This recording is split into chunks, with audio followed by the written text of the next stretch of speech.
че е по-голяма, показва една зрялост на килима и определено женственост. Много красив състезател. Красива начална поза. Ще започне с равновесие в тилна везна. С интересна манипулация с уреда.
Красив ефектен финал.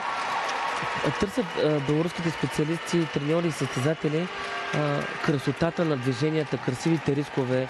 Видяхме и техниката, но когато говори с Анастасия точно за това, преди няколко седмици, тя казва, че за тях не е толкова важно това, трудно ще играят, а това как изглеждат.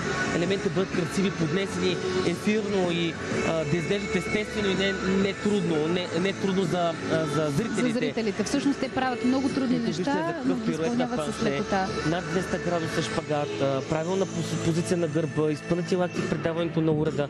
Много правилно, много добре работят. Наистина много добре. Хвата на топката е коректен, няма щипане, няма потъване на топката в длънта. Ето виждате търкаленето, с което тя успява да го направи по време на равновесието на панше. И ето този елемент, за който говорих, ръката не мина зад хоризонтала. Тоест тя ще получи бонус само 1/10 за улавяне в една ръка. Разбира се, за изпълнение и тя заслужено повежда с 20.